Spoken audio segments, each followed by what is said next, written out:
Welcome in on a beautiful day in Austin, Texas, to the multicast that has its eyes on Texas football. It's a product of the Republic of Football on Dave Campbell's Texas Football Podcast Network. Also recording live from the Austin Radio Network headquarters overlooking downtown Austin, Texas, the capital city, and the 40 acres.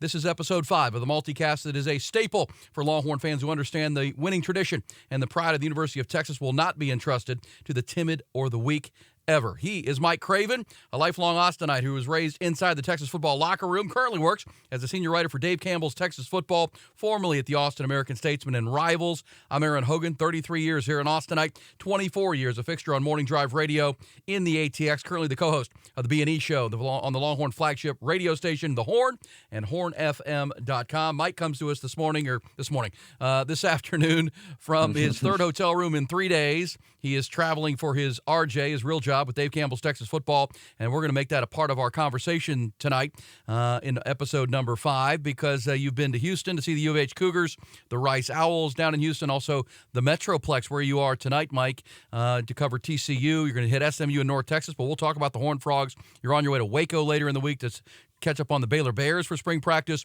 which is going to really help this podcast and multicast and conversation because you're getting behind-the-scenes conversations with the Longhorn opponents for 2023. How are you, my friend? I'm tired. I'm doing okay, though. The Ford Fusion picking up a lot of miles. We'll see how many more years, how many more magazine trips that thing has. But, I think the problem is you just forget what room number you might have. You can't remember if you were in 322 the night before, if that was this night. So trying to figure that out, trying to eat okay. But other than that, doing pretty good. What hotel are we in tonight? We're in the Fairfield or a Marriott Holiday Inn. What are we doing? I'm a Marriott guy. Get the points. When we were in Hawaii a couple weeks ago, I got 3 nights for free at a resort. So I try to keep them all at the same one. I'm Platinum Elite and Gold Elite for the rest of my life. Platinum Elite right now. So I'm in a lot of hotels. This is already number 27 night of the year in a hotel for me. So this is a lot. Piling up the miles on the Ford Fusion. As we build our partnerships and our underwriters here on the Eyes on Texas podcast, we have to get you a car deal so we can make this happen for you because you're piling up the miles on the Ford Fusion. We'll get that done, but it really will for our listeners and viewers and people that tune in. And please find us. It's every week, and of course, when we get to football season, we'll record it twice a week. We'll do a Monday night podcast and then a Thursday night catch up to get you ready for the games and kind of recap the weekend. Look forward to the next weekend. Make sure you're sending it out to everywhere where you can find us. It's over my shoulder here. Everywhere you can find us. YouTube, of course, Dave Campbell's Texas Football YouTube page, The Horn in Austin's YouTube page. We're also on Instagram and Twitter and everywhere where you find it. You can listen to us with the Spotify. If you're just a listener driving in your car, getting a workout, you can do it on iTunes as well. But I think the real multicast version is on YouTube because you can see all our highlights and sound bites, and it really takes it to a different level with the visuals that come here from the Austin Radio Network headquarters. But we'll get that all done. If you're new to the broadcast, hopefully you can go back and listen to the previous 4 episodes here in episode 5. We are divided into 4 quarters. We do it like a football game. We've got 4 quarters of conversation. We have a halftime where we will really augment that as we go, but a halftime portion of our show. We'll tonight, I can tell you this, coming up to preview the quarters. In quarter 1, we're going to have an honest discussion of Texas head football coach Steve Sarkisian headed into his 3rd spring game here in Austin. Mike, I found a story from On3 Sports that ranked all the Big 12 coaches 1 to 14, and I was surprised to see Coach Sark down at number 10. In the Big 12 rankings. We'll run through those. Want your opinion on that and where Sark is headed into really off season and then season 3 and spring game number 3 for him coming up on Saturday.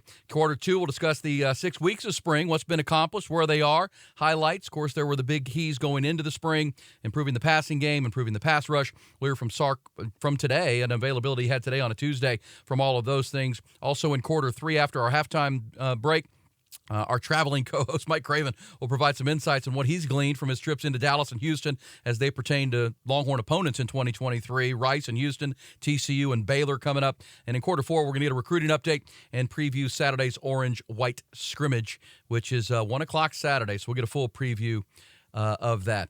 Ready to go, Mike? Ready to kick this thing off for quarter number 1? Always. All right, well, let's do it.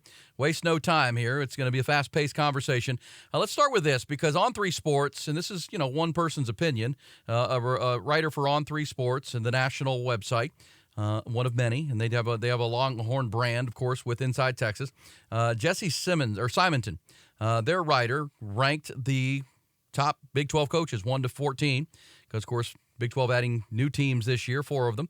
So there are 14 teams. He has Chris Kleiman of Kansas State as the number 1 coach in the conference. He's got Sonny Dykes off the national championship trip last year as number 2. Lance Leipold of Kansas, 3. Mike Gundy at Oklahoma State, 4. Gus Malzahn of Central Florida at 5. Kalani Sitake, the coach at BYU, another one of the new members of the conference. He's at number 6. At number 7, according to this story at On Three Sports, as my computer gives me a little bit of an issue here. Let's get this figured out.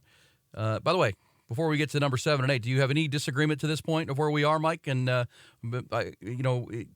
the fact that Sark is down at 10 would be kind of taken aback for many people. But when you get to 7 and Matt Campbell, you get to 8 and Dave Aranda, who won a Big 12 championship and a Sugar Bowl just, 1 season ago. Joey McGuire at Texas Tech is 9. And then there's Steve Sarkisian at 10 ahead of Brett Venables of Oklahoma. Rounding it out is Dana Holgerson, Scott Satterfield, and Neil Brown at West Virginia. Where are you on that ranking of the best coaches 1 to 14 in the Big 12? Yeah, I mean, it's an interesting offseason topic. I think the one that sticks out most to me would be Joey McGuire. And I'm a big Joey McGuire fan. Obviously, I've covered him for a long time when he was at Cedar Hill. He was on the cover of our magazine last year. So I know I can be a little biased there, but he's only done it 1 year. He's only done it with somebody else's roster, right? And he only won, 8 games, one of those a bowl game. So went 7-5 in his first year. And so I think we need to see a little bit more from him before we put him up above Sark. But if we're just talking about where Sark ranks, once you go, I think when you see 10, it's like, oh, okay, that's way too low. But once you go through the list, who are you going to move him above of? I think even a guy like Mike Gundy, whose best days are behind him, I would pick Sark if I was picking a head coach today. But if we're matching up resumes, Gundy has to be ranked above. Sark is 13-12 at Texas, 59-47 overall. He's never won 10 games in a year in 10 seasons, only won 9 games 1 time, only over 8 games 3 times, right? 8 or more 3 times in 10 years. So been around a 500 coach for most of his career. And until he wins some conference championship games, at a place like Texas, I'd imagine he stays with that reputation of, somebody who can acquire talent, but maybe as a head coach hasn't done it yet to deserve any higher ranking than that. Yeah, and I think here in Austin, and for you who cover the state but live in Austin, I think there's a perception that, and we'll find out this year, and maybe a little bit on Saturday, if the perception is real, that the program is heading in a really, really positive direction. There's a lot of momentum with the program. But you're right. Resume's a resume. He oversaw the worst season in, 60 years for the program, and, his first year at 5-7. Last year was 8-5 with a bowl loss, and, gave away some games in the fourth quarter that you felt like were right there for you. Did he use Bijan enough? Bijan Robinson and Roshan Johnson are both going to be drafted on the first and second day of the draft coming up in a couple of weeks. Did he utilize his talent enough? Obviously, he had Quinn Ewers as pretty much a rookie quarterback, freshman quarterback, wet behind the ears. But were there some games as a coach? You go to Hudson Card, who's now off to Purdue, to try to win you a ball game, because this is the point now for Steve Sarkisian, for me, Mike, where it's about wins and losses now. With the ability to build a coaching staff with continuity, ability to add key pieces, ability to acquire talent through the portal and through recruiting. He's shown all that. That is all in spades right now for him. It's about, as I'll borrow a quote that he uses quite a lot, it's time for him to put it in the dirt, and they got to win some football games in 2023, Mike. Yeah, because think about Sonny Dykes and what his perception is now. I mean, he's ranked number 2 on this list, but everything I just said about Steve Sarkisian was true about Sonny Dykes until 2022. He had always been kind of a 500 coach, had only won 1 conference championship game. That was at La Tech, 10 years previous to that, had been fired at Cal, was really good at SMU, but what does that mean, right? And so 1 good year jumps him all the way up to number 2. I think Sark is just 1 great year away from being elevated into that, great coach in the country conversation, because as you mentioned, he's doing everything else right. He's acquiring talent. He's putting together a staff. He's building momentum. The last thing to do is go win a conference championship, compete for a national title. If he can prove that he can do that, I think Texas has the right guy. And then another thing with these rankings is, are they talking about resumes? Or are they talking if you're picking a head coach right now? I think depending on how you look at these things, it would change your rankings. But if we're just going resumes, it's hard to argue 8, 9, 10 not being the right spot for him. Yeah, I think that's fair if we're on resumes, but his ability to use the brand of the University of Texas, acquire through the transfer portal Quinn Ewers, a 5-star, highly rated quarterback, Arch Manning. I mean, this is what's going to win. Talent wins. Yep. He's acquiring talent. Now it's time to put it all together. As for Sark, let's hear from him today. We're going to hear from him throughout the course of Episode 5 here of the Eyes on Texas podcast from an availability he had with the local media here today after their second-to-last spring practice ahead of the spring game on Saturday. But he also sat down with Ryan Clark and Fred Taylor. They do a podcast called the Pivot Podcast, which is a pretty popular national podcast. And Sark sat down with them. And I thought this was interesting because they went back into his demise at USC. Because when we know Steve Sarkisian's roller coaster ride as a coach, he was a hotshot assistant at USC. He was off to Washington, back to USC, where he was going to take that program back to the top, as he had with Pete Carroll there when they won 2 national championships and nearly a third. And he got derailed by his own personal demons and his alcohol problem. We know that story. I thought this was interesting because this was just an interview done this week with the Pivot Podcast of Sark, talking about those times in reflection. And that Nick Saban, the coach at Alabama, really was the person who resurrected his coaching career and allowed him to be on this path where we all kind of think he's taken it back to a really good place, but he's got to get there. Here's Sark with the Pivot Podcast talking about Nick Saban and the way he gave him a hand up when he needed it most. In 2015, as I came out of that and had gotten fired at USC, gone to recovery, started working on me personally, and then coming out of that, not being able to get a job, somewhere in there, somebody's got to extend an olive branch to you. Mm-hmm. And in 2016, I was ready to go do TV. I couldn't get an interview for a job, and Nick Saban saved my career. Wow. And he offered me an analyst job, and I was willing to do it for free. But he said, I got to pay you $30,000 so that you can get benefits. And I said, okay, I'll do that. I'm forever indebted to him because at that time, somebody in life has got to give all of us a second chance, right? And it totally changed my perspective. It changed my perspective on how I coach, how I deal with our players, because everybody's going through stuff, right? Everybody's got stuff. Whatever that your stuff is, you just try to get through it. And if I can be that guy that can extend that olive branch to our players as we go through this journey, I always lean back to that time because here's the greatest coach of all time in our era, right? And for whatever reason, he saw something in me to give me a chance, to give me a shot. All right, so there's Steve Sarkisian. I thought really interesting comments. We've heard them before when he took the job, but obviously this is a national podcast, and they're kind of revisiting the conversation. But it leads me to this conversation because if we have Sark ranked at 10 out of 14 teams in the conference, most Longhorn fans are going to think, man, we don't have a good enough coach. But I think that tells a tale that he's back climbing out of his personal issues in the middle 2010s, and he resurrected his career at Alabama, and then again with the Atlanta Falcons, and now here 2 years in at Texas, and it's time to take that step forward. Also pulled this from the Pivot Podcast, talking about this team and why he really is excited about the 2023 Longhorns, where they are and where they're going. I was just telling my brother-in-law the other day, I said, this looks like my team. And it's year 3. I said, it feels and looks like my team. The way the players talk, the way they act, what they look like, the way they move, the way they run, how we practice, the speed, the tempo, all of those things, man, I'm like, okay, now we're about ready to go. This is what it's supposed to look like. And we need to because we're going to the conference you guys. All right, there's Sark. Really likes this team. That gets Longhorn fans pumped up. It's starting to look like a team. Size, you talked about that when you were out at practice, Mike, here in Austin. They look the part. They're bigger. They're more physical. The receivers, improve. The quarterback room is really good. The depth that we talked about on all of our episodes here on the Eyes on Texas podcast. Sark saying that, I think, has to get Longhorn fans fired up for what they're going to see Saturday and what 2023 can be. He feels like a man more comfortable in his skin, and that's probably because he looks around that locker room and likes what he sees more than he ever has, being on the 40 acres. You got to remember, this is a guy who walked onto campus and couldn't have a spring game because there wasn't enough scholarship offensive linemen. now he's got 5 starters coming back on the offensive line, 7, 8 guys who probably could be starters up front for there. So it feels good. It seems like a good sign that Sark is comfortable enough to talk about sobriety and the recovery. Cards on the table. I went through a similar thing. 2014, I spent 120 days either in jail or rehab straight, right? Trying to get clean, and have been clean for 8 years. And one of the things that helps you along in that recovery is talking about it, talking to people about it, telling your story, relating that story.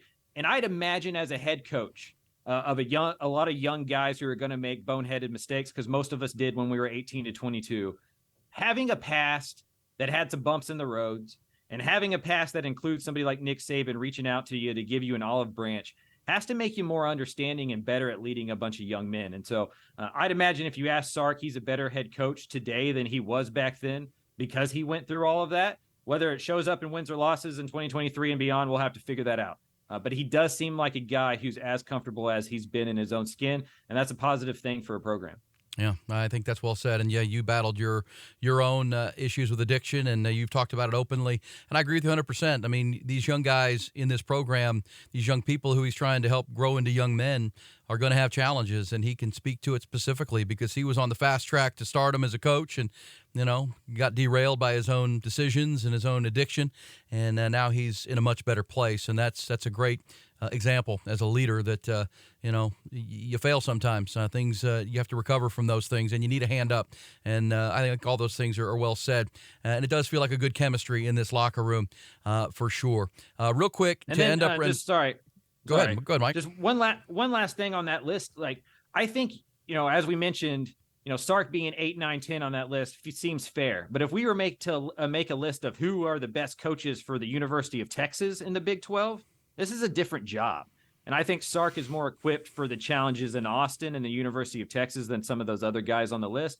And so, I do think that context matters as well, as like, just because you're the 10th best coach on the list, quote unquote, doesn't mean you're the 10th best coach for the situation that you're in. Just like Kansas is a different job than Texas is a different job than Baylor. It does feel like Sark's kind of star power, if you will, kind of lends itself. He feels like a University of Texas coach in a way that like Lance Leopold wouldn't, even though Lance Leopold's resume would rank him higher on a list. Yeah, agreed, because it's a big spot. It's a fishbowl job. He's got some star power to him. And he's got a name. I think you're right about that. And it's funny because last year, as TCU was making their run and beat Texas in that huge game on a Saturday, a lot of Longhorn fans, Kirk Bowles, I think at the Statesman, wrote the story that, turns out maybe CDC wanted to talk to Sonny Dykes, the boosters, and some other powerful people at Texas wanted Sark, which, of course, becomes a story.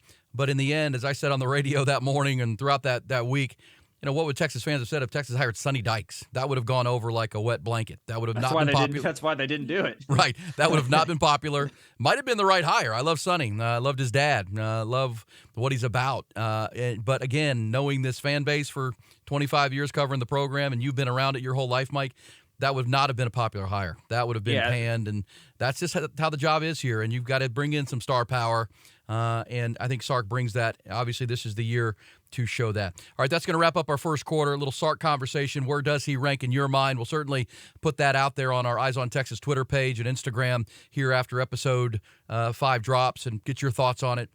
What does he have to do to climb in those rankings? And I think Mike Craven said it the best. Great season this year, win the Big 12, put double-digit wins on the board. He'll rise up on that list. It seems like only a matter of time, but you haven't done it until you've done it. That's really what this is about. We'll hear Sark more coming up in our quarter 2, talking about the spring practice itself. I wanted to really dive into Sark in year 3 because that's it's a microscope job. It's a fishbowl job.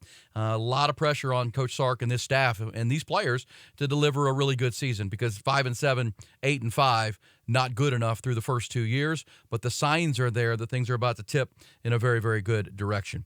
And that's our first quarter here on the Eyes on Texas podcast.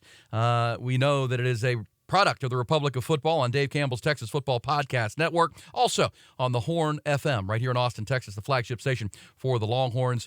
We are growing like crazy. We appreciate everybody sharing our podcast, whether it's on iTunes or Apple Tunes, or Spotify, iTunes on Apple, and of course YouTube is where we're going to grow with the visual medium. That's going to send us into our Tunes was great. like Apple Tunes Tunes? was awesome. Well, I do have Apple Tunes. I download a lot of music from iTunes and Apple Tunes, so I'm an Apple guy, without a doubt. But let's jump into our second quarter. Nolan Hogan, our digital producer, you'll roll with me on these cuts because we're going to move some things around here. But the second quarter here of the Eyes on Texas podcast is looking and assessing the 6 weeks of spring, which wraps up this week. Spring game is Saturday. We'll have a full preview coming up in our fourth quarter. But obviously going into it, Steve Sarkisian said the biggest goals entering the offseason were passing game improvements, which seems somewhat odd to some people that you're losing Bijan Robinson, you're losing Roschon Johnson, you're bringing pretty much everybody else back on your offense. What do you mean? What do you mean passing game? Well, Sark understands for this offense to be as good as it can be, they've got to be able to be balanced and throw the ball and run the ball. And this year, the offensive ability to throw the football, stretch the field with great receivers and a tight end should open up a running game that doesn't include Bijan Robinson. Let's go back to quarter one with the Sark on the quarterbacks and their developments. This was at a media availability mic today here in Austin where Sark was asked about Quinn Ewers, Arch Manning, Malik Murphy, the quarterback room, and what he's really liked about the winter workouts into the spring and what we may see at the spring game on Saturday. Yeah, they're all doing well. They're all doing a nice job. They're all working at their craft. Everybody's at a different stage of their progress, but we coach them hard. We have high expectations for that room. And in the end, they've had days that have been better than others, but that's part of the process. And so I feel very comfortable with the kind of stage that they're in and the growth that they're in, and I feel very good about the room that we have. Some people may think, well, we've got one guy. Well, I feel like we've got three really quality players. Quinn naturally is kind of a step ahead of everybody with his experience that he has. I think we're now getting a full dose of Malik. Feel good about him, and I think Arch, 13 practices into college football is performing well. So all that, I feel very comfortable with where we're at and feel good about it. They, like the other guys on the team, are not finished products. They have work to do, and this is going to be a big summer for them, and then ultimately a big fall camp to get themselves ready for the season. All right, there's Steve Sarkisian. Actually, no, let's do passing game improvements here too. I want your thoughts on that, Mike. But let's first play because he was asked again, not just specifically about the quarterbacks, but the passing game improving. And here's a thought from Sark talking about the quarterbacks, but also the depth of receiver. And the new wide receivers coach, Chris Jackson, who's come in from the Jacksonville Jaguars, and the impact he's had in only 4 short months. I think it's a combination of a lot of things. I think that we've really tried to drill down as a staff on what we're doing and why we're doing it and make sure we're teaching it well. I think that obviously Quinn's development has helped that. I think the influx of some talented players so that we got a little more depth at the receiver position has been helpful there. I think fundamentally Coach Jackson's done a great job with our receivers, and we're catching the ball really well right now. Then you don't feel the drops, and I think ultimately there's some confidence. As you start to make more plays, you build that confidence and you build that trust. And as you build the trust, right? Trust is an action. Then you start getting that faith and that belief that it's going to work. And I felt like at times last year there was a little bit of hesitation in just our ability to trust what was happening. And so I think that all those things have added up to we're throwing the ball pretty well right now, and guys are making plays when their numbers are called. All right, so there's quarterbacks improvements, Mike, and then the passing game improvements as a whole with the additions of A.D. Mitchell from Georgia, the return of Isaiah Nayer, a healthy Xavier Worthy, some young guys that have come in and just experience from some of the guys that have been in the program, and then Chris Jackson getting back to some of the fundamentals that maybe led to some of the drops and route running issues. We talked on the B&E show on the Horn this week, or actually late last week, to Quan Cosby, a lifetime Longhorn who's a wide receiver by trade.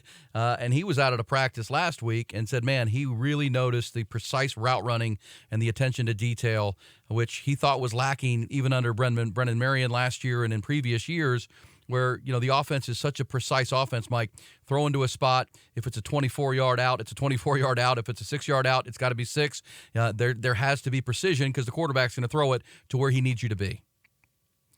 Yeah, having a guy who just comes from the NFL is gonna refine you on those finer details, and so that's a good thing for this offense. There seems to be no excuses, right? Like the more we talk about this team, the wide receivers look good. The quarterbacks look good. Sark said that things are improving.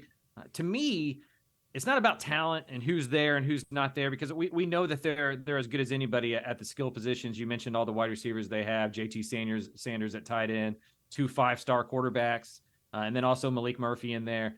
For me, it's the play calling and the cohesion between Sark and the quarterbacks. And we're just not going to know that until the fall. There was a few games last year I think we all watched and went like, it's not a video game. Like if your quarterback can't make that throw, you can't call that throw. Even if he's wide open, it's just not a working play. For me, the biggest adjustment has to be in the play calling and like the synchronicity between him and Quinn, because that seemed off last year. Maybe more experience and a whole spring of him being the guy helps that. And not just the best Police album ever, Synchronicity, but that's what they missed last year, right? They weren't in sync in their offense a lot of times, and were bailed out by Bijan and Roshan in a lot of cases, especially late in the year when they got to 8 victories and the passing game really slowed down. And who would have thought that? After what you saw in the first quarter and a half of the Alabama game, what you saw in the Oklahoma game where they just shredded the Sooners. But obviously, Quinn Ewers showed to be a young quarterback. The more tape he put out there, the more teams were able to take away what he likes to do. And he didn't react to that very well. And maybe Sark didn't react to that very well in real time and was stubborn with sticking with Quinn when there maybe could have been a Hudson Card opportunity. But obviously, that's water under the bridge now. A couple other from Steve Sarkisian here in our second quarter of the Eyes on Texas podcast and multicast. Couple of thoughts from Sark today. He was asked about JT Sanders. We're talking about improved passing game, which also would be improved running game with JT Sanders. Now in his third year, 5-star stud out of Denton Ryan in high school, but had to redshirt and learn to play tight end. No one really knew his position coming in. But here's Sark on his further involvement as just a weapon that's going to be a real problem for Big 12 defenses this year. Here's Sark on JT Sanders, where he is and where he can go. And I think JT's got a really high football IQ. So the more we can move him around and to give him different route opportunities, that part's been helpful. I think run game wise, there's still an evolution to his game where I think he can take it to another level from a blocking perspective. And then when he catches the ball, what he does with the ball in his hands. He's a big physical guy. He's very athletic. We're trying to get him to use his body more once the ball is in his hands. And I think we're seeing that. He's much more physical right now with the ball in his hands than he's ever been in the first couple of years. All right, so we talk about a lot on this multicast, the plethora of talent. But, man, JT Sanders, he stands out, right? When you had the pro day and you had NFL scouts and GMs out at a practice, and everyone points him out. Quan Cosby told us that last week, that he was talking to some NFL people that he knows, and who's that? Well, that's a first-round looking dude. That's Kelvin Banks. So that's JT Sanders, first-round looking dude. We know that coming up in the NFL draft in 2 weeks, there could be 3 or 4 tight ends drafted in that first round. JT Sanders would be draft eligible after this year. You saw him in high school, Mike. He needs to be not just a part of this Texas offense, but a focal point that just makes defenses figure out and guess how they're going to stop this team. Tight ends are the new sexy position in football. I mean, just Travis Kelce in the NFL has kind of proven what you can do to that. Defenses got smaller and smaller over the last 15 and 20 years with the air raid and the 4 wides and the no tight ends and the wide splits. That's where the 4-2-5 and that 3-3-5 flyover defense that everybody's using in the Big 12 came from. Well, the way to counteract that, right, and football is just a thing that just kind of goes in cyclical cycles, is to get bigger again. And that tight end is become a weapon. He's too fast for linebackers. He's too big for secondary guys. We all saw the one-handed catches when he was in high school. He's got huge hands. He's become a really good inline blocker. And so what that does for Sark is it allows him to call multiple plays out of the same personnel. You cannot predict what Texas is going to do when JT Sanders is on the field. And I could go back through the last 15 years, and we could look at each offense, and I could basically tell you what they were going to run based on what personnel package they had that out on the field. That's not true anymore. And JT Sanders allows them to do that. He gives them that flexibility. He's a Swiss Army guy. And that is where Texas gets super dangerous, is when a dude like that is your like 3rd or 4th option on some plays like that. You got some champagne problems when you can have him out there. I think you said that well with the smallish size of defenses now. They're trying to match speed with spread offenses, and spread to power. The power running game for Sark and all over the Big 12 has really come back because of that. And we've seen Georgia win back-to-back national championships with 2 and 3 tight ends on the field going to those heavy packages. I think we could see Texas featuring some of that this year and featuring J.T. Sanders, big time weapon. So that's the going into spring. The passing game was the biggest area of improvement. We'll all get to see it on Saturday at the spring game. The other side of the ball, the big question was pass rush and developing more pass rush. Texas again was second in the nation last year in pressure rate for quarterbacks, but way down there in sacks, only 27. Whereas Clemson, who led the nation in pressure rate, had nearly 50 sacks last year. Texas needs to be better getting the quarterback on the ground. Here's Sark today talking about a guy we've heard him talk about a lot on the Eyes on Texas podcast. Mentions him almost every availability. A guy that has shown up, and you'll hear Sark say this, almost unblockable in this spring, and that's the defensive tackle, Byron Murphy. At times I feel like he's unblockable as Byron Murphy, and that's internal pressure. But this guy is so active. He's so strong. He's so quick, and he's very smart. He has presented some real issues. I think Anthony Hill, anytime that he can present opportunities to rush the passer, he's an issue that way. Those two guys are the first two that stand out to me that I feel like whenever their number and their opportunity presents itself, they find their way back. All right, Byron Murphy, unblockable. Mike Craven, from your days with the Fab 55 and the Statesman and recruiting coverage, give me your thumbnail out of DeSoto, Texas, Byron Murphy, and then Anthony Hill. We've talked about him a lot here on the EOT pod and multicast, 5-star linebacker from Denton, the same high school as J.T. Sanders. These two guys just bring athleticism and freakishness to the field, and that's what Texas really needs to do to take this defense to another level. I would need to look this up, but I believe I was the highest on Byron Murphy out of all those lists. And I spent a lot of time at DeSoto that year. They also had Shamar Turner that playing at A&M on that same defensive line. So a really talented guy. If Byron Murphy was 6'2", 6'3", he would have been a 5-star guy just like Shamar. But he was a little bit short. He's a little bit undersized. But the best defensive tackle of all time is Aaron Donald, and he's 5'11", 6 foot tall. And I think Byron Murphy obviously isn't that, but he's in that same mold where he's a playmaker defensive tackle. He's not Keandre Coburn. He's not going to just occupy a center and a guard and let everybody else go make plays. He's capable of shedding those blocks and going to make plays. And so while Texas did lose a lot interior-wise, I think that they're going to be more playmaking defensive tackles up there that are going to have bigger stats. And if you can create pressure from the inside, now all of a sudden you are really affecting that quarterback. He has to get the ball out, or he has to roll out, and maybe he rolls into a Barron Sorrell or an Anthony Hill, who that's intriguing to hear, by the way, that Anthony Hill is kind of becoming a pass rush specialist early on. Maybe he's not a 3-down back right away as a linebacker, as a true freshman. But if he can get on the field in spots and then build it into being an everyday linebacker, that's probably the best route to success for him. It's interesting because we talked about who's going to set the edge, right? Who's going to be that edge rusher? Colton Vosick, Ethan Burke, Justice Finkley, Barron Sorrells will be on one side. We know that. But you're right. If you push the pocket and don't give a quarterback a place to step up into, that helps him flush. And then there's the guys on the edge. It just helps the overall pass rush. And if you're telling me Byron Murphy is next to an Alfred Collins, who is also bringing the motor this time around, that's going to be trouble. That's going to be trouble for Big 12 offensive lines. Both of those guys are extremely, extremely talented. Last thing in our second quarter, and then we'll get to halftime here on the Eyes on Texas podcast. Sark, he was asked this today, biggest concerns or weaknesses, maybe a spot that you weren't real happy with here over the 6 weeks of camp. Sark didn't seem to have many when he was asked that question today. I feel very good about if we roll the ball out. I'm going to feel really good about our guys that take the field and that we can perform and play championship-level football. We're not there yet. Like I just got done talking to the team. We've got work to do. We are not a finished product. But I feel good about the progress that we've made. But as I touched on the team, everybody has got to be intentional every time we take the field to take a step forward, to continue to grow, continue to get better.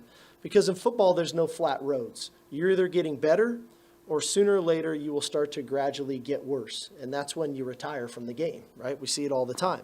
And retirement, the game retires you. You don't retire from the game. And so we're trying to impress upon our guys every time we go. We only got 15 spring practices, one of which is a game. How do we maximize each and every one of those opportunities to take a step forward and to improve our game, whether that's mentally, whether that's physically, whether that's schematically? What does that look like? Because after Saturday, we're not going to be back on the grass with helmets on until August. right? So we've got to squeeze every ounce of this orange here on Thursday for Thursday's practice to maximize that, and then go out and play and perform and have fun playing football with confidence on Saturday to get ourselves ready for our summer workouts and summer conditioning to ultimately get ourselves ready for fall camp. All right, Steve Sarkisian, Mike, not a lot of concerns other than what we've talked about. The talent's here. The players are here. We didn't suffer, at least at this point, a significant injury in the spring that's going to cost anybody. It's time to put it in the dirt. It's time to go play and obviously continue to improve over the course of the summer. Come back in August and, set the bar very, very high because there really are no excuses for this not to be a championship run in 2023. I'm typically a pretty cynical person. I typically lean towards I feel like the last 10 to 15 years, I've been the guy that's like, I don't know if Texas is back. I don't think that they're going to be as good. They're UT. They're going to lose the game or two that they shouldn't. Just with his confidence. And maybe this is just a coaching point where he's trying to exude the confidence he wants his team to feel. That maybe at this time, his job in the media is no longer to push some buttons and to motivate guys and to kind of downplay the successes in order to light a fire. Maybe he feels like it's shifted to, well, now I just need to give confidence and let these guys know that they are good enough to go to Alabama and win that game. They are good enough to go to win the Big 12. We are ready as a roster to go to compete in that. So maybe this is bravado that Sark is pushing onto his players, and he has a little bit more hesitancy behind closed doors. But out loud, throughout this whole spring, he's felt like a guy who's ready to anoint this team ready to go win the Big 12, to be a favorite and to be okay with those expectations. It's been a while. Texas always has those expectations, but it's felt like it's been a while since they've been okay with them, that they've been comfortable with them. And it feels like Sark is getting comfortable, and he's sending a message to his locker room that y'all better get comfortable too, because there's not any excuses. Yeah, I think that's well, and it goes back to the first quarter soundbite we heard on the Pivot podcast saying this sounds like my team now. It feels like my team. When I look on the field, it looks like a team that I'm building. They talk like a team I want to hear, so maybe they have some of that bravado too. Coming from the field, and he's seeing that, and that leads to the comment you just heard. All right, that's going to wrap up our second quarter and our 4 quarters of the Eyes on Texas multicast. Coming up in our third quarter, we're going to talk about Mike, why he's in another hotel 3 nights. He's traveling. One of the things that I think makes our podcast and multicast unique and in-depth, and then above others, is Mike traveling around, not just covering the Texas program like we do, but also down in Houston last week talking to Rice and their head coach, JT Daniels, now playing quarterback there. U of H and Dana Holgorsen entering the Big 12. TCU up in the Metroplex. Baylor this week. So we'll talk about what you've learned and what you've seen. These are all Longhorn opponents in 2023. So excited to get some of your observations from your travels and the stories you're writing for Dave Campbell's Texas Football, both hard copy and on the digital side at texasfootball.com. Halftime, though, is here. And coming up in the football season, we're real excited. We're going to have halftime partners, and we're going to have interviews with lifetime Longhorns. Where are they now segments in our halftime segment. Also some Longhorns shining in the NFL moments to really have a full halftime feel to it. But halftime right now brought to you by our first multicast underwriting partner, and that's my good friend Carlos. Carry on. He is the Texas mortgage guy. That's what we know him as. Carlos is a tremendous guy, born and raised here in Austin, Texas. He, like I did, went to St. Edwards. He's been in the mortgage industry for going on a decade now, a diehard Longhorn fan. But, for you, it's about a mortgage. You don't care what fandom they are. You need a refi or a new home. Carlos is there to provide you with not just a quote. He's going to help you solve problems, strategize the most important financial decisions of your life, and that would be a mortgage. He can currently close loans in 15 days. It's a very uncertain landscape. Carlos has it locked in. Great communicator, fast response times. No reason you won't be able to get to Carlos and build that relationship really quickly. And speaking of building that relationship, all you have to do is find him, just shoot him an email at carlos@thetexasmortgageguy.com. That's thetexasmortgageguy.com. That's the website, but just shoot him an email, carlos@thetexasmortgageguy.com. You can also find him on Instagram. His handle is _Texas_mortgage_guy. Or on Facebook, his business page handle is Texas Mortgage Guy. So pretty simple to do. He is Carlos Carrion. He's a great friend. He's a partner of our multicast. He's an underwriting partner. He is the Texas Mortgage Guy. One more time, Carlos at thetexasmortgageguy.com. All right, back with you. Third quarter, Eyes on Texas multicast episode 5, talking all things Texas football and the spring game.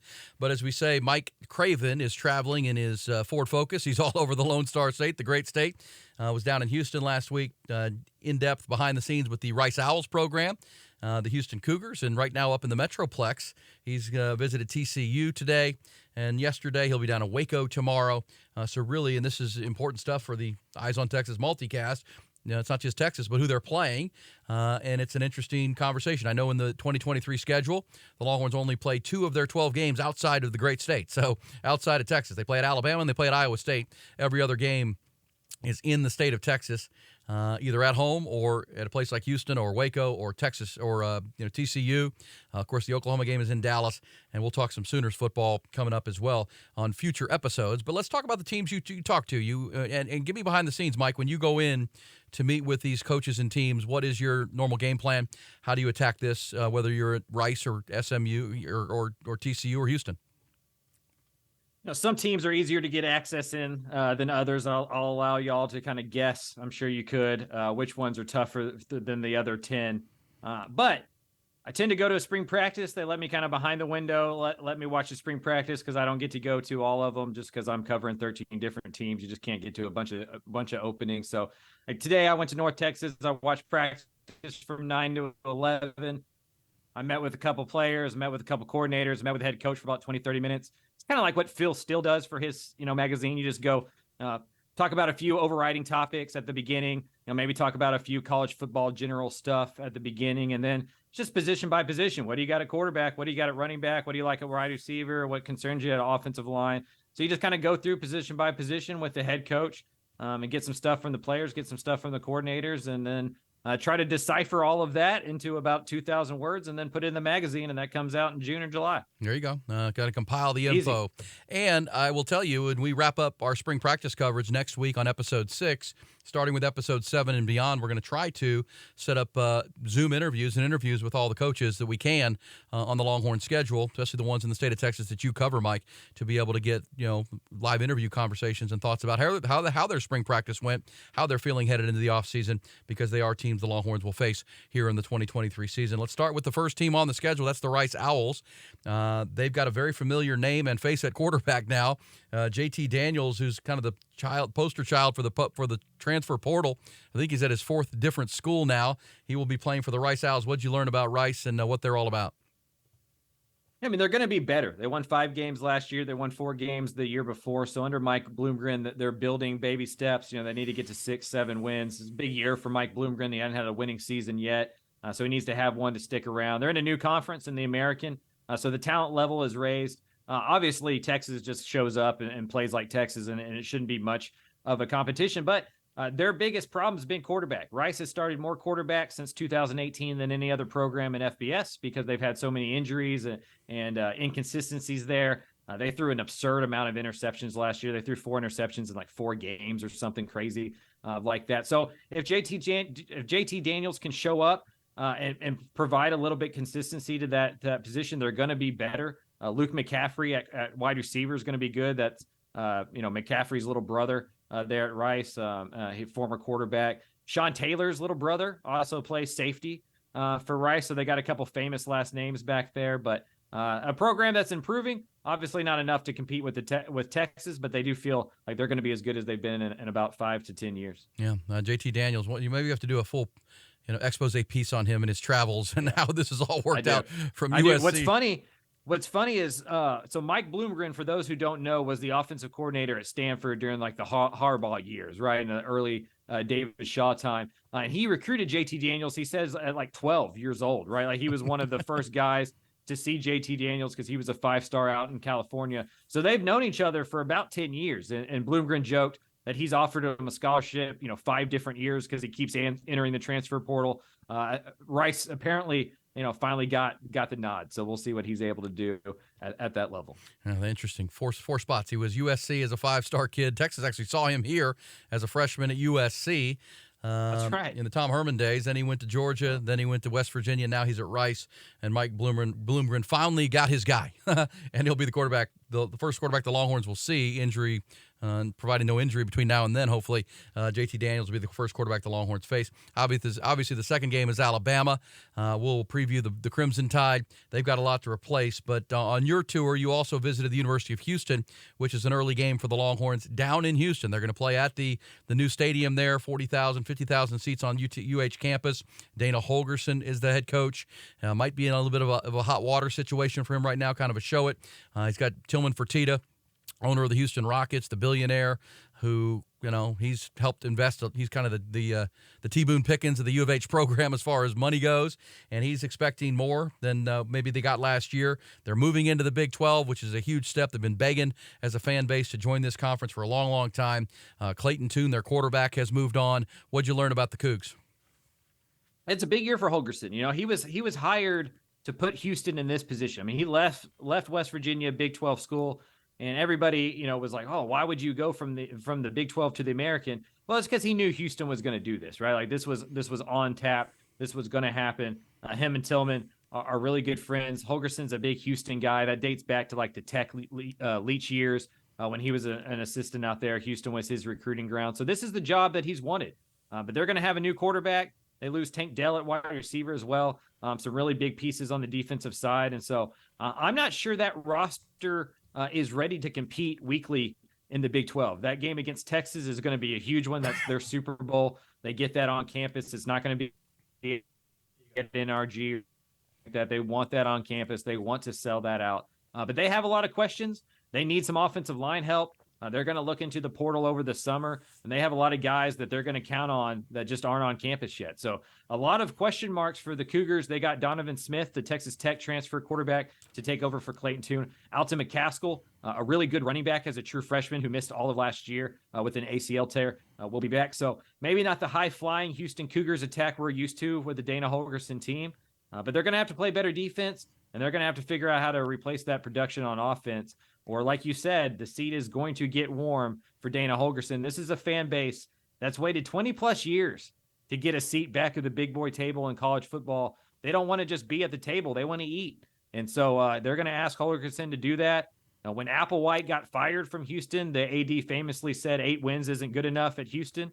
Well, he's only done better than 8 wins one time in 4 years. And so he's going to have to show it. He's going to have to get some wins there. If they go 6-6, 5-7, don't make a bowl game, I would not be shocked if something happened behind the scenes at Houston. Well, and now that they're in the Big 12 and into a Power 5 conference that seems like it's still growing, even with Texas and Oklahoma moving, that would be a job that would be desirous of a top coach, I would think, to coach the Houston Cougars in that city, in that recruiting base, with someone like Tillman Fertitta who will help fund the program, as they say. So, yeah, I could see that Dana Holgerson being in kind of a win-now situation for him, without a doubt. Texas plays at Houston October the 21st. That is after the Oklahoma game. There's a bye week for Texas after OU on October 7th in Dallas. Then they go to Houston to play the first time against the Cougars in quite a while for the Longhorns. Also in November the 11th, the Longhorns will play at TCU.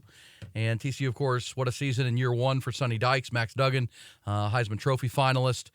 They played Georgia for the national championship game, beat Michigan in that thrilling semifinal game, one of the best games of all of last year. Actually lost the Big 12 championship game. People will forget it's odd that they played for the Natty, but didn't beat K-State that day in Arlington to win the Big 12 championship. That fourth down stop at the goal line in overtime, the difference in that game. But a great season and a great launching point for Sonny Dykes, who took over for Gary Patterson. What'd you learn in Fort Worth? I mean, a lot of talent moving on to the NFL, from Max Duggan to Quentin Johnston at wide receiver, Steve Avila at guard. Really all their best players are going off to the national. Kendre Miller at running back. How do they replace that, and what's the expectation for Sonny Dykes in year 2, Mike? It's wild. I mean, TCU literally loses its best player at every single position group. They lose their quarterback, their best running back, best wide receiver, best offensive lineman, best defensive lineman, best linebacker, best secondary player. They have a lot to replace there.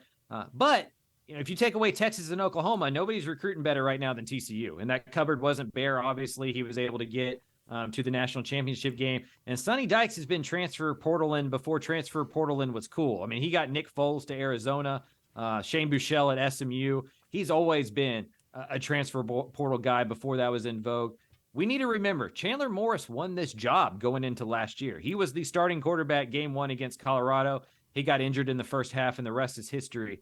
They believe in him. If anybody listening remembers that win over Baylor in 2021 when Baylor was really good, Chandler Morris threw for 300 yards, ran for 100, accounted for 6 touchdowns, looked like the heir apparent there in Fort Worth. So confidence is pretty high at TCU. They're going to take a step back. I mean, you're not going to go 12-0 again. This is still TCU. This isn't Georgia or Ohio State or Alabama. They're going to take a step back. It's just a matter of how big of a step back. If they can stay around 8 wins, 9 wins, and be in contention in November, I feel like that's a win for Sonny Dykes and a statement of intent that wasn't just a one-year thing. But if they do the Baylor, where you go from 12 wins to 6 and 7, then there's going to have conversations of, well, is that just Gary Patterson's roster?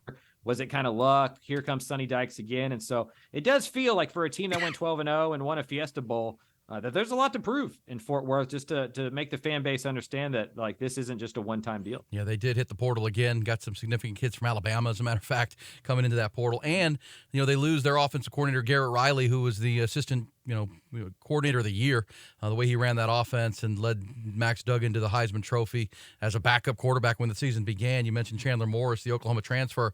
Well, Kendall Briles is in, and obviously that raised some eyebrows, the Briles name in the state of Texas.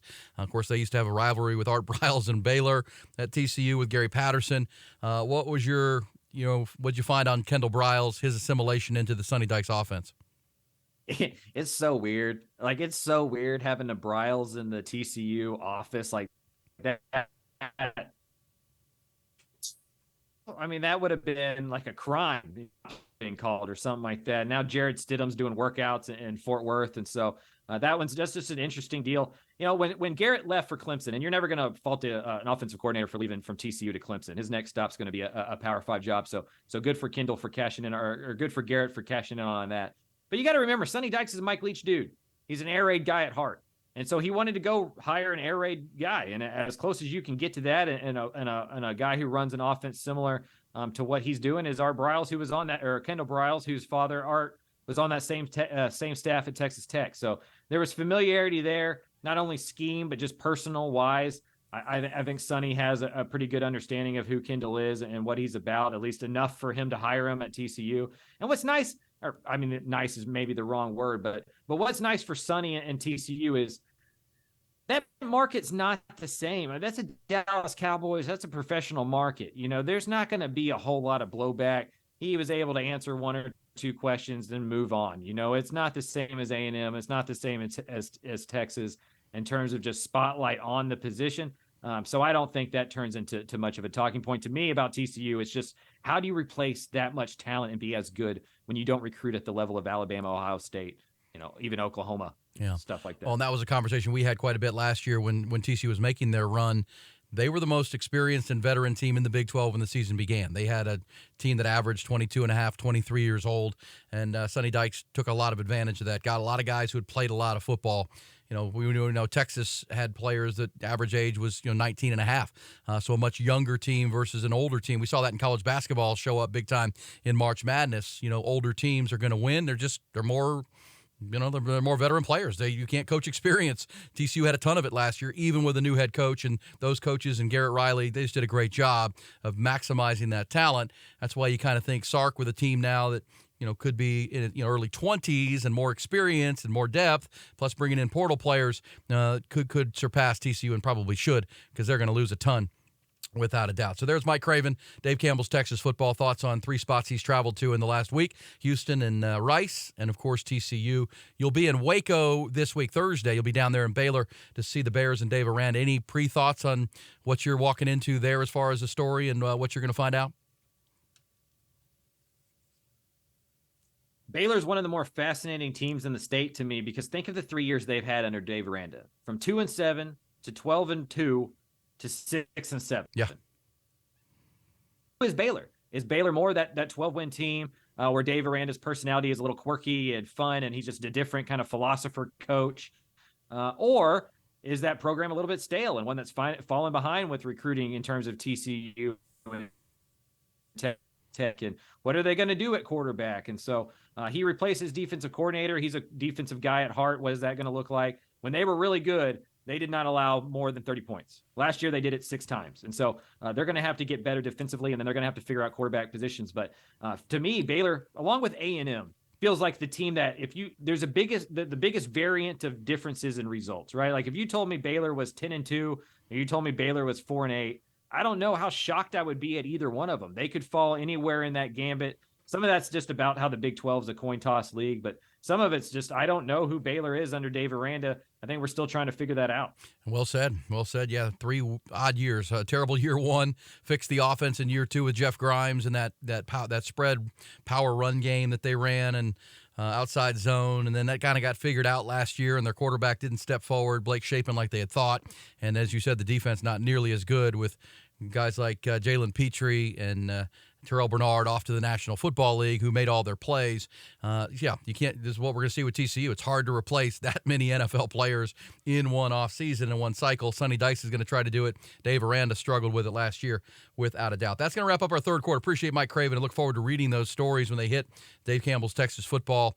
Good stuff there on opponents for the Longhorns this year. That's going to be a big part of our multicast as we move towards the football season. Mike's keen knowledge of these other programs, the coaches, conversations with them. Looking forward to those in coming episodes of the Eyes on Texas multicast. All right, let's hit our fourth quarter. I do want to once again thank our friend Carlos Carrion, the Texas Mortgage Guy, as our first multicast underwriting partner. Find him at Carlos at TexasMortgageGuy.com as we drop into our fourth quarter. And that is pretty simple. There's a recruiting conversation, but let's actually get a spring game update. If you're planning to go to the spring game, I'll be there. The Horn, the flagship radio station for the Longhorns, where I work and do the morning show with Bucky Godbolt every morning. We'll be there live on Bevo Boulevard doing our pregame show, getting you ready for it. Craig Way, the voice of the Longhorns, will have the call of the game at 1 o'clock with the broadcast crew. We're going to treat it just like a game day. And I know the university is too. They're going full out with Bevo Boulevard and all the fun. There'll be an autograph session. Let's hear Steve Sarkisian from today talking about. It started with the Friday scrimmage because we're recording this show a few days after they scrimmaged on Friday, Good Friday last week, and then this was the first availability here today. But he addressed the Friday scrimmage and then talked about and previewed what could be coming on Saturday in the orange-white scrimmage that we'll see at DKR. I thought that it was fast. I thought it was physical. I thought we got a lot of really good situational work done. I thought it was competitive. So on that note, that was a real positive. Obviously today we were kind of, as I like to say to the guys, back in the lab. We were working on some very specific things today as we're kind of closing out spring ball, and we're trying to maximize these last couple of practices today and then Thursday. And then obviously Saturday we've got the orange and white spring game, which we're really excited about. We're going to be able to play it as a game. So it should give everybody, the fans, everybody a real sense of being able to keep score and what's going on. I know we've got a lot of young players that it's going to be good for them to play in front of a crowd. So we're looking forward to a great crowd. Should be a beautiful day and a really good environment. Doing an autograph signing at 9 a.m. Saturday morning on Bevo Boulevard, and then we'll kick the ball off at 1 o'clock for the spring game. So looking forward to that. All right, there you go. There is the plan, and for the first time in a while, we've talked about it a lot on these episodes, Mike, be able to play a game. They're 2 and 3 deep at most every position, so not just a game, but maybe a pretty competitive game, where Sark went on to say after that comment that he was asked how you're going to pick the teams, and he said, well, I'll be the general manager. I'm the team owner. I'll make the teams. So he's going to create the competition that he wants in this. I know during the scrimmages during camp, Mike, they've done a lot of 1 versus 2, but then when they get into the red zone and 2-minute drill, they go good on good. They go one-on-one, best offense versus best defense, and those will be, I think, the highlight moments of what we're going to see on Saturday. It's interesting. Like most coaches hate spring games because like they're just glorified practices and your offense looks real good. Then you got 4 months of people writing about how bad your defense is going to be. If your offense looks bad, people are going to write for 4 months how bad your offense is going to be. Injuries obviously are a big deal. It becomes more of a recruiting cycle than it is, for a scrimmage. But Texas may be the outlier there with the depth that they have and the talent that they have between the 1s and 2s. There's a lot of competition at a lot of spots, so this is a big day for a lot of people. And playing at DKR in front of that many people, it is nice to kind of go through a pregame warm-up for the first time and kind of get that under your belt before the first game of the season. So all positive there for Texas. I still think that they need to spice these spring games up somehow, make them more WWE-ish. let an offensive guy be a captain, a defensive guy be a captain, maybe let some donors call plays, make it an NIL thing where they're selling off, play calling drives and stuff like that. Make this thing interesting. Maybe that's the WWE fan in me. But these things kind of get stale. They kind of get weird. I know people are talking about the scrimmage idea of like what it would look like if people, if coaches and players and teams were allowed to scrimmage against other teams. I think that could be interesting down the road. But I don't know about you, but I try not to take too much from these spring games because they're just a practice, 1 out of 15, and it's 4 months away from anything mattering. I'll be more paid attention and locked in on this one than I've seen in previous years, but you're right. I mean, it's I like to watch individual players, line play. How does Savion Red look as a running back when he gets his opportunities? How does how's Isaiah Nayer looking for his injury? What about Quinn Ewers and more confident in the pocket? Everybody's going to be eyes on Arch Manning, but you're right. It's a glorified practice. You get real excited to see it, and then it's like, it is just a practice. But I think we'll be able to see a little bit more in individual players and what they can be. Speaking of that, one more, Griff, let's do the final cut, Sark cut of the night here on the Eyes on Texas multicast. What you just said, I mean, how do you judge a spring game? If your offense plays great, your defense stinks. If your defense plays great, offense is a problem. Here with Sark, he answered that question earlier today. What I look for is a clean game. I try to look for, the mental errors. We have guys doing the wrong thing, guys lining up incorrectly. I look for physicality, who can play well at the point of attack, whether it's inside the box or on the perimeter. I look for playmaking ability. Those are the types of things I look for because ultimately, if both sides play really well, it should be pretty evenly matched, and it should be a hard-fought, offense and or defense, and whichever side of the ball is going. The problem comes when the big plays occur, whether it's a big touchdown or a turnover or a sack. Generally, there's an error somewhere, and so hopefully we can reduce the number of errors that occur in the game. That's really what I'm looking for. All right, pretty simple. Clean game, competitive, both sides making some plays. That's going to happen in a game. And obviously, the number one factor of any spring game is to avoid injury. My co-host on the morning show here in Austin, Bucky Godwell, talks about the spring game in which Priest Holmes hurt his knee coming off an incredible Sun Bowl performance, and Longhorn fans still remember that. Don't want any of that because the depth does seem to be there. They have not suffered a significant injury just yet, and that's a good thing. Hopefully they can get out of their Thursday practice and then the spring game relatively injury-free, and that would be the number one thing. Real quick, as we wrap up our fourth quarter and this week's episode, there is some scouting and recruiting news, I should say, the transfer portal. The Longhorns, at the game on Saturday, Minnesota defensive tackle Trill Carter is expected to be at the game. He is transferring. He's in the portal. He's from Minnesota, the Gophers, P.J. Fleck in that program. He was a highly recruited player, 3.5, 4-star player. He's out of Leesburg, Georgia. He's 6'2", 300 pounds. So Longhorn's going to have him. There's a lot of teams showing interest in him. But the fact that he'll be here for the spring game is one to watch. Trill Carter, Trill. Also, they've shown interest, according to some reports, in Florida State edge rusher Derek McClendon as a guy that they could look for. And this is to wrap up the spring. And we'll do a lot of this next week, Mike, after we see the spring game. The coaches and Sark will meet with every player. If you're behind on the depth chart, you're down at the 3 and 4 spots, and some spots you may be looking to go somewhere else where you can play this year. And the Longhorns will probably be looking at some rosters to see where they think they need. Edge rusher is a name. Defensive tackle sounds like a name. Tight end might be a spot that the Longhorns look at. That's just natural, and that's the way of college football right now. Yeah, defensive line, you can never have enough bodies. The only thing that can be a limit there is just how many scholarships you have open. You can never have too many big bodies. You can never have enough guys coming off the edge. And to me, the spring training's become like NFL OTAs, whereas it's much about developing your players as figuring out where your holes are. The portal officially opens on April 15th. I'd imagine, like you said, they talk to every single player, kind of see where they're standing and if they're going to jump into the portal. But I'd imagine these last 14, 15 practices leading into the spring game are as much about, okay, where do we need to go address some needs in the portal and use it almost as free agency to cover up a few spots? Because recruiting in the high school ranks is always going to be number one at a place like Texas. But there's always going to be 2 or 3 spots, at least just depth-wise, where it's like, man, we could use another body there.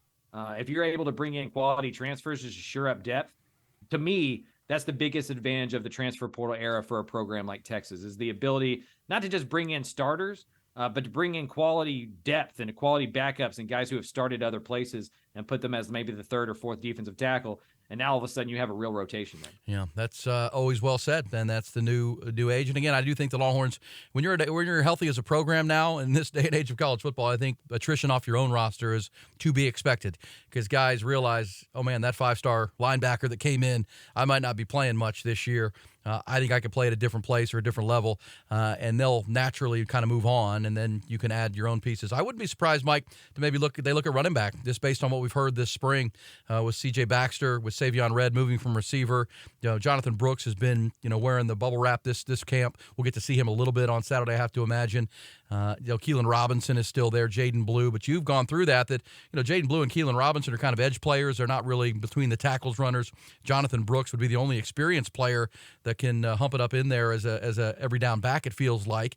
And then there's C.J. Baxter, the true freshman. You wonder if they could, because again, we've seen you suffer a rash of injuries at one position. It can derail a stretch of your season. You wonder if the Longhorns look at a running back in the transfer portal as well, just for depth purposes, like you just talked about. It will be interesting. And that certainly will be a big conversation on episode 7 of our Eyes on Texas multicast, which is coming up. Episode 6 next week. We'll recap fully the spring game. We'll be there watching it and certainly talking about it. We'll have all the sound from Sark and players after the game, and we'll have that for you as part of episode 6 coming up next week, Mike. So, hey, safe travels to you, my friend. Great stuff on your travels to Houston and the Metroplex. Good conversation this evening, and look forward to doing this again next week to recapping the spring game. Absolutely. Can't wait. All right, buddy. That's going to do it. That has been another edition of the Eyes on Texas multicast. It is the multicast that has its eyes on Texas football, a product of the Republic of Football and Dave Campbell's Texas Football Podcast Network, also recorded live right here in Austin, Texas at the Austin Radio Network headquarters overlooking the capital city, and we do it each and every week. And come the football season, we'll do twice a week from the studio, and then one that we'll do on Zoom ahead of each game to really take you a deep dive into the Longhorn football season. I'm Aaron Hogan. He's Mike Craven. Thanks again to our first partner, our underwriter. He is our good friend Carlos Carrion, the Texas Mortgage Guy. Find him at thetexasmortgageguy.com or email Carlos at thetexasmortgageguy.com. Have a great week, everybody. We'll talk next week on episode 6 of the Eyes on Texas podcast.